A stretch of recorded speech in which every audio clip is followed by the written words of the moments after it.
Hi, hello. My name is C. Sivaraman, HOD of Civil Department, Christian Polytechnic College. Polytechnic College 6th semester நம்ம estimation costing and valuation இந்த சப்ஜெக்டில் நம்ம topics பார்த்துட்டு இருக்கோம். Class 1ல் வந்து ஜென்ரல் இன்ட்ரோடக்ஷன் பார்த்தோம். கிளாஸ் 2ல் வந்து பிளிந்த் ஏரியா மெத்தட், அந்த அப்ராக்சிமேட் காஸ்ட் கண்டுபிடிக்கிறதுக்கு முக்கியமான ஒரு மெத்தடாக பிளிந்த் ஏரியா மெத்தட் பற்றி லாஸ்ட் கிளாஸில் நம்ம பார்த்தோம். இன்னைக்கு கிளாஸ் நம்ம என்ன பார்க்க போகிறோம் அப்படின்னா cubical content method. Approximate cost கண்டுபிடிக்கிறதுக்கு மொத்தம் 5 மெத்தட்ஸ் இருக்குது. அதில் வந்துட்டு அப்போ பிளிந்த் ஏரியா கண்டென்ட் மெத்தட் வந்து ஆல்ரெடி பார்த்தாச்சு. இப்போ நம்ம அடுத்து பார்க்க போகிறது வந்துட்டு கியூபிக்கல் கண்டென்ட் மெத்தட். சரியா? கியூபிக்கல் கண்டென்ட் மெத்தடில் calculate the approximate cost of the building with pitched roof. இதில் வந்துட்டு கொஸ்டின்ஸில் வந்துட்டு pitched roofம் கொடுப்பாங்க, flat roofம் கொடுப்பாங்க. நமக்கு இந்த ப்ராப்ளம் கொடுத்துருக்குது என்ன அப்படின்னா pitched roof shown in figure. Diagram வந்துட்டு கொஸ்டினில் கொடுத்துருவாங்க. தென் by using CC method, CC method சிம்பிளாக கொடுத்துருவாங்க. அதான் வந்து என்ன அப்படின்னா cubical content method. if the cost per cubic meter is 11,000, plinth area of portion 1 70 meter square, portion 2 25 meter square. இவ்வளவுதான் क्वेश्चनல கொடுப்பாங்க.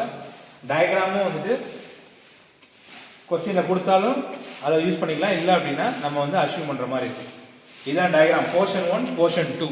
portion 1ல வந்துட்டு 70 meter square கொடுத்திருக்காங்க, portion 2க்கு வந்து 25 meter square கொடுத்திருக்காங்க plinth area. இதான் வந்துட்டு roof height வந்துட்டு portion 1க்கு வந்து 4.75 meter, portion 2 ஓட roof height வந்து 3.35 இருக்கு, 2.4 இருக்கு. மேக்ஸिमम வந்து 4.75 மீட்டர். அதோட breadth பாக்கும்போது 5.7 மீட்டர், 1.9 மீட்டர். சரியா? இது எப்படி நம்ம வந்து கால்குலேஷன்ல யூஸ் பண்றோம்ன்றதை பாப்போம். இதல பார்த்தா அப்படினா என்ன given dataல கொடுத்திருக்காங்க அப்படினா a plinth area of portion 1 வந்து 70 meter square. क्वेश्चनல கொடுத்தது தான் வந்து portion 1 வந்து 70 meter square, then portion 2 வந்துட்டு 25 meter square. Unit cost per meter cube வந்து எவ்வளவு அப்படினா 11,000 rupees. இப்போ நம்ம கால்குலேட் பண்றதுக்கு இந்த மாதிரி ஒரு டயகிராம் எடுத்துக்கிறோம். இந்த டயகிராம்ல portion 1 portion 2 தனித்தனியாவே நம்ம கால்குலேட் பண்ண போறோம். portion 1 ஓட roof height பார்த்தோம்னா 4.75 மீட்டர், portion 2க்கு வந்துட்டு 3.35 இருக்கு, 2.4 இருக்கு. இப்போ நம்ம இத வந்து மைனஸ் பண்ணி நம்ம கண்டுபிடிக்கணும். ஃபர்ஸ்ட் வந்து portion 1 பார்க்கலாம். plinth ஏரியா வந்து 70 மீட்டர் ஸ்கொயர், r ன்றது ரூஃபோட ஹைட். அது எவ்வளவு பார்த்தோம்னா இந்த இது ஹைட் வந்து 4.75 மைனஸ் 3.35, நம்ம கிடைக்கிறது வந்து 1.4 மீட்டர். இந்த ஹைட் கண்டுபிடிக்கும் போது h என்ன ஃபார்முலா அப்படினா small h plus r/2. small h ன்றது இந்த வேல்யூல வந்துட்டு மினிமமா இருக்கக்கூடிய இந்த போர்ஷன் 1ல மினிமமா இருக்கக்கூடிய ஹைட் தான் வந்து நமக்கு என்னது small h. அதான் வந்து 3.35 மீட்டர் நம்ம இங்க எழுதி இருக்கோம். பிளஸ் r ன்றது நம்ம ஆல்ரெடி கண்டுபிடிச்சு வச்சிருக்கோம் 1.4 divided by 2. இந்த ஃபார்முலா படி போட்டோம் அப்படினா நமக்கு கிடைக்கிறது வந்து 4.05 மீட்டர் நம்ம கிடைக்குது. கியூபிக்கல் கண்டென்ட் கண்டுபிடிக்கிறதுக்கு என்ன ஃபார்முலா அப்படினா plinth area into height. plinth area வந்து ஆல்ரெடி போர்ஷன்ல क्वेश्चनல கொடுத்த மாதிரி போர்ஷன் 1க்கு 70 நம்ம கண்டுபிடிச்சிருக்கோம். 4.05 மீட்டர் வந்து போர்ஷன் 1க்கு உண்டான ஹைட். இது ரெண்டையும் மல்டிப்ளை பண்ணும்போது நமக்கு கிடைக்கக்கூடிய 283.5 மீட்டர் கியூப் தான் என்ன அப்படினா கியூபிக்கல் கண்டென்ட் 5 மீட்டர். போர்ஷன் 1க்கு வந்துட்டு நமக்கு வந்து எவ்வளோ கியூபிக் கண்டென்ட்ன்றது நமக்கு கிடைச்சிருச்சு. அடுத்து வந்து நெக்ஸ்ட் நம்ம பார்க்க போகிறது வந்து போர்ஷன் 2க்கு உண்டானது. போர்ஷன் 2க்கு உண்டானது பார்த்தோம் அப்படின்னா plinth ஏரியா வந்து ஆல்ரெடி क्वेश्चनல கொடுத்துட்டாங்க எவ்வளோ அப்படின்னா 25 மீட்டர் ஸ்கொயர்.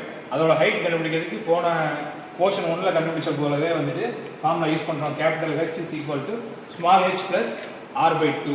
இதில் வந்துட்டு small h ன்றது போர்ஷன் 2ல பார்த்தீங்கன்னா small h ன்றது இந்த 2.4 மீட்டர்.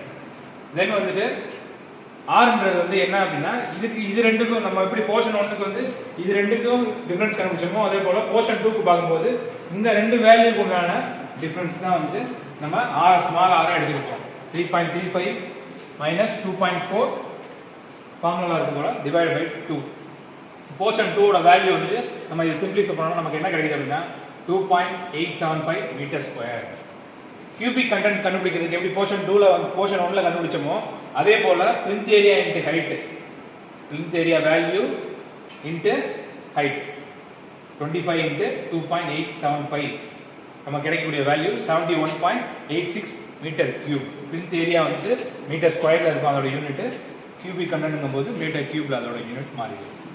தென் வந்து total cubic content portion 1 and portion 2 இது ரெண்டையும் நம்ம ஆட் பண்ணும்போது நமக்கு என்ன கிடைக்குது அப்படின்னா இது ரெண்டு போர்ஷன் வேல்யூ ஆட் பண்ணும்போது 355.38 மீட்டர் கியூப் நமக்கு கிடைக்குது.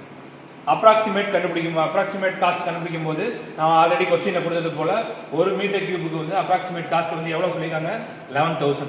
அப்போ டோட்டலாக நம்மகிட்ட இருக்கக்கூடிய அந்த டோட்டல் கியூபிக் கண்டென்ட் வந்து எவ்வளோ அப்படின்னா 355.38 into 11,000. Total value approximate value is equal to 39,09,125 rupees. Thank you. Next class வந்து அடுத்த டாபிக்ஸ் பற்றி நம்ம பார்ப்போம்.